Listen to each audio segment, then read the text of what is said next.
Assalamualaikum warahmatullahi wabarakatuh. Sampurasun kasadayana. Pembahasan ini atau pembahasan sekarang saya hanya ingin meluruskan tentang ijazah ya. Ijazah yang sering saya lihat dibagikan atau diberikan tanpa ada pemahaman dalam suatu ayat tersebut. Di sini saya ingin coba luruskan, karena jika kita tidak mampu menjabarkan, akan banyak kesalahpahaman dan banyak timbul fitnah di sini, dan bahkan akan tersesatkan. Tonton, simak pembahasannya sampai selesai agar bisa memahami isi kontennya. Tonton saja.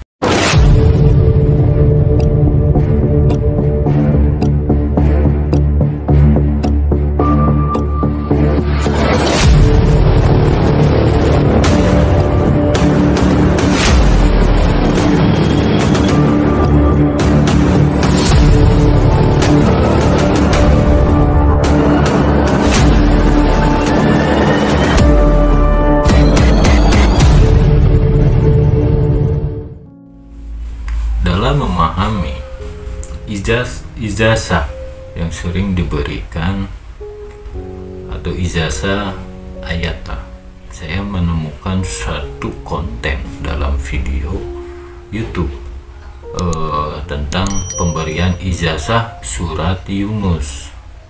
Surat Yunus yang dalam konten tersebut itu untuk rezeki katanya. Di sini saya ingin menjabarkan isi surat Yunus, apa benar untuk rezeki atau bukan, gitu. Nah, agar kita bisa nih terhindar dari yang sifatnya menyesatkan. Hati-hati yang saya bilang, ketika pasukan Dajjal ini menyesatkan banyak orang, itu melalui orang-orang yang melangkah menuju Tuhan, atau orang-orang yang benar langkahnya, disitulah akan dibelokkan. Hati-hati. Makanya sini saya ingin menjabarkan surat Yunus, apa benar surat Yunus ini untuk rezeki katanya. Karena kan rezeki umumnya dipandang oleh manusia itu berupa harta atau istilahnya materi. Saya coba jabarkan. Tapi sebelum ke topiknya, saya minta maaf. Ini hanya sekedar versi saya dan dipelajari lagi apa yang nanti saya sampaikan, gitu ya. Surat Yunus benar untuk rezeki. Kita akan pelajari surat Yunus bersama-sama. Dalam kisah surat Yunus itu mengisahkan Nabi Yunus yang ditugaskan ke suatu daerah untuk ibaratnya membuat umat yang di sana intinya tersadar, karena disuruh bertobat. Orang yang bertobat itu kan disuruh sadar, tobat itu sadar, gitu ya.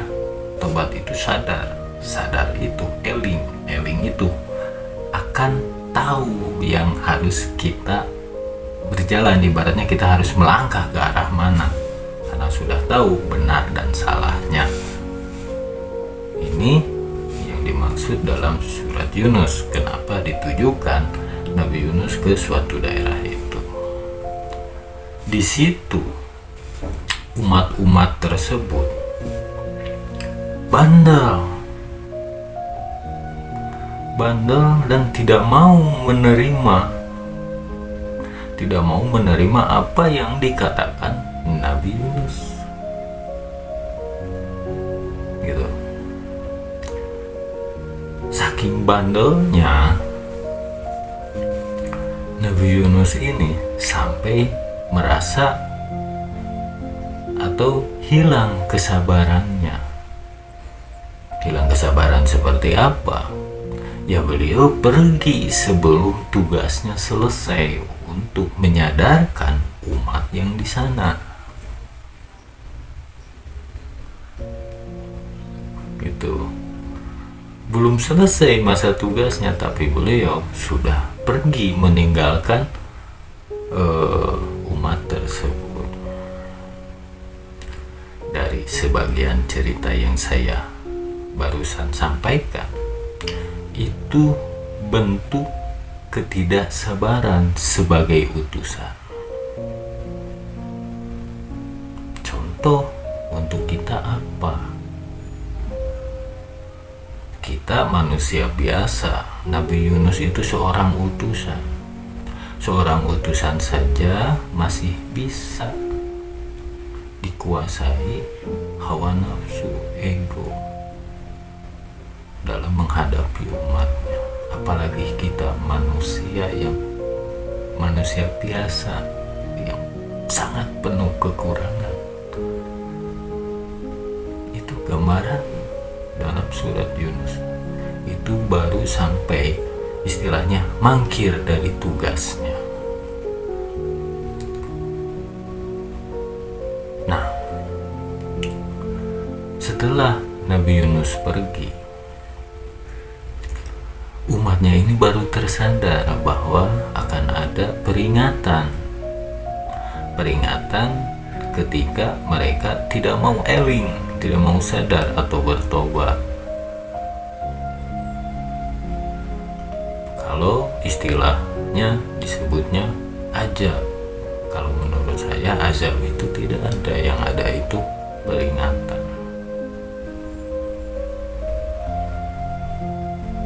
Karena tidak ada sifat Allah yang murka, tidak ada disebutkan dalam Asmaul Husna. Murkanya Allah itu tidak ada, berarti tidak ada azab dalam kehidupan. Yang ada itu peringatan, atau biasa dibilang diuji.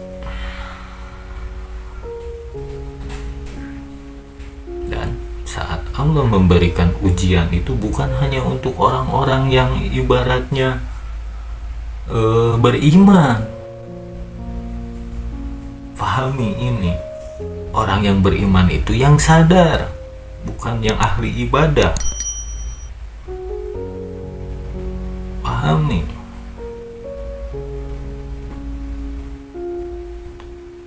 Banyak orang pendosa atau yang salah jalannya, tapi mereka sadar, banyak, meskipun jarang beribadah. Gitu. Nah, umat ini ketika tersadar, ya Nabi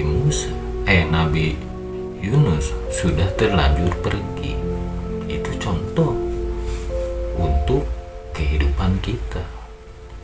Jangan sampai telat kita menyadari sesuatu. Itu contoh bagi kehidupan kita. Itu intisari dalam ceritanya. Sebagian cerita itu memiliki kandungan yang berarti untuk bekal kehidupan manusia.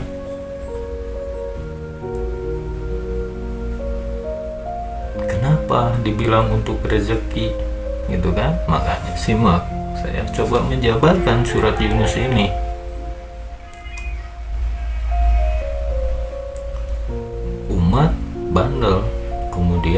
tersadar ketika takut akan yang disebut peringatan. Ketika mereka ingin taubat atau sadar, telat, Nabi Yunus sudah pergi. Nah, bekal untuk umat manusia atau kehidupan kita, jangan sampai telat kita menyadari sesuatu, memahami sesuatu. Jangan sampai telat sebelum waktu itu tiba, meninggal. Karena disebutkan di sana kalau kita manusia, usia itu tidak ada yang tahu, gitu ya. Nah, karena Nabi Yunus pergi sebelum tugasnya selesai, yang namanya utusan akan langsung diberikan peringatan, akan langsung diberikan peringatan oleh Yang Maha Kuasa karena mangkir dari tugasnya. Seperti apa? Beliau naik perahu, meskipun di dalam penumpang di sana tuh tidak mau mengorbankan Nabi Yunus melalui undian, karena kapalnya oleng, kebanyakan muatan. Tidak mau mengorbankan Nabi Yunus sampai beberapa kali undian, tetap menunjukkan Nabi Yunus lah yang harus dikorbankan atau diturunkan ke laut. Nah, di situ yang kita dapat apa? Dimakanlah Nabi Yunus oleh ikan. Di dalam perut ikan itu terasa gelap gulita. Nah, itu contoh kehidupan manusia. Saya sambung sebentar ya. Saya lanjutkan lagi. Maaf teman-teman, tadi ada apa? Ada panggilan sebentar. Saya lanjutkan lagi. Tadi sampai Nabi Yunus ditelan ikan, dimakan ikan.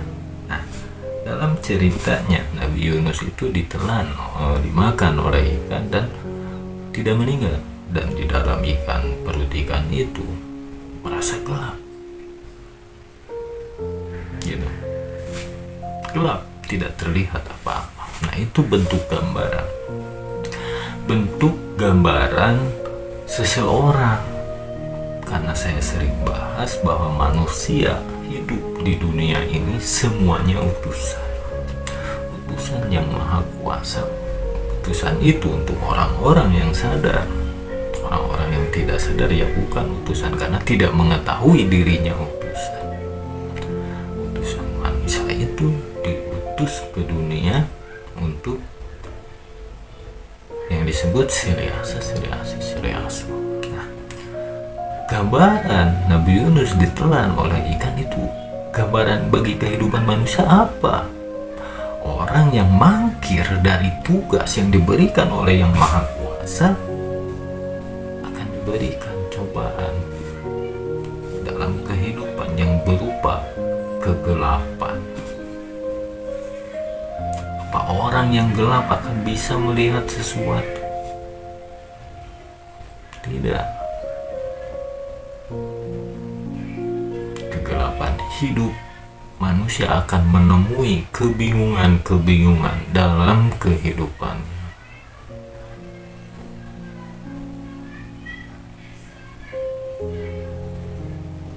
Sampai kapan? Ya digambarkan juga dalam surat Yunus. Sampai surat Yunus itu menggambarkan sampai Nabi Yunus membaca ayat yang intisari dalam ayat tersebut adalah pasrah. Inna lillahi wa inna ilaihi raji'un. Intisari dalam surat Yunus, satu surat yang dibacakan Nabi Yunus ketika dalam perut ikan. Dengan rasa pasrah tersebut, akhirnya beliau bisa keluar dari perut ikan tersebut. Nah, dalam rangkuman kisah itu, apa benar itu untuk rezeki? Ijazah untuk rezeki apa benar? Fahami ini. Jangan sampai kita tersesatkan oleh orang-orang yang emang berbaju agama tapi tidak memahami, hanya sekedar paham saja.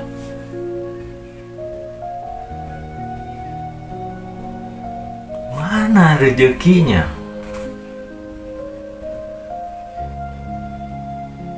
Kalau saya melihat rezeki di situ, yaitu keluar dari perut ikan, itu rezekinya kehidupan.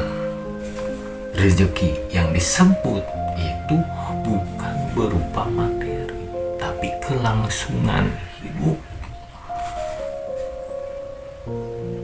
Kita dalam mengijazahkan suatu ayat pada umatnya atau pengikutnya, jangan sembarangan kita memberikan ijazah. Kalau kita yang memberikan tidak memahami isi dalam ayat tersebut, jangan sampai kita menyesatkan banyak orang.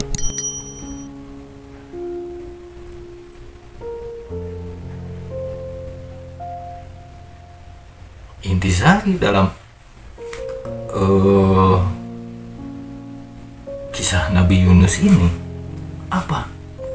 Yang pertama, kita jangan sampai telat menyadari sesuatu yang digambarkan umatnya. Terus kita manusia utusan Allah, jangan sampai kita mangkir dari tugas-tugasnya. Yang pertama, dilahirkan ke dunia untuk berikhtiar. Apakah datang rezeki kita hanya dengan cukup duduk saja? Kan tidak. Ikhtiar itu akan mendatangkan rezeki. Gitu kan? Ikhtiarnya seperti apa? Ya itu yang digambarkan. Digambarkan Nabi Yunus ketika dalam perut ikan berikhtiar membacakan suatu ayat yang intisari dalam ayat tersebut innalillahi atau berserah diri. Nah, apa intisari dalam ayat tersebut? Ketika kita ingin menggapai rezeki, mendapatkan ridho Allah Subhanahu wa Ta'ala, harus dibarengi dengan apa? Ikhtiar. Ketika kita berikhtiar, harus pasrah akan hasil yang kita dapat. Jangan sampai telat kita memahami sesuatu. Banyak orang yang berikhtiar tapi ingin mendapatkan sesuatu. Seperti apa? Beribadah. Banyak orang yang sholat ingin mendapatkan pahala yang banyak. Apa seperti itu kita sholat? Sholat itu bukan yang seperti itu.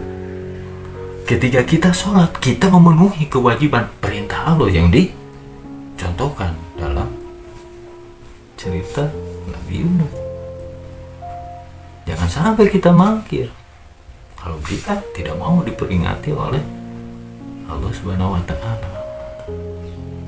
Seperti Nabi Yunus ditelan oleh ikan. Kita sholat, ya sholat, itu kewajiban kita umat muslim. Jangan kita menukarkan sholat kita dengan pahala. Jangan jadikan sholat ini alat tukar. Tapi sholat ini bentuknya ibadah untuk diri kita.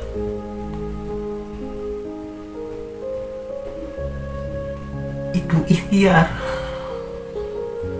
Kalau kita ikhtiar ingin mengais rezeki, berikhtiar kita berusaha, bekerja, berjualan, jangan mengharapkan hasil yang maksimal. Serahkan saja hasilnya pada Yang Maha Kuasa, agar kita mendapatkan hasil yang tidak sesuai dengan yang kita harapkan. Kita akan bisa menerimanya karena kita sudah berserah diri, pasrah, menyerahkan segalanya pada nggak yang maaf itu yang dimaksud sudah tulus.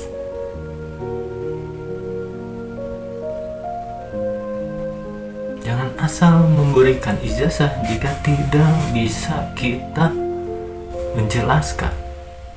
Kalau dalam bahasa Sunda membebaskan. Itu tah. Ibaratnya batu yang besar ditumbuk terus menerus akan menjadi kecil-kecil, ditumbuk lagi akan menjadi hampir terus ditumbuk lagi bisa menjadi debu. Seperti itulah gambaran ayat. Seperti batu yang besar yang harus kita tumbuk terus menerus sampai seperti debu butirannya itu. Itulah ilmu Allah. Agar kita tahu maksud keluarnya ayat tersebut. Begitu. Mudah-mudahan bisa dipahami. Sekian pembahasan kali ini. Wassalamualaikum warahmatullahi wabarakatuh.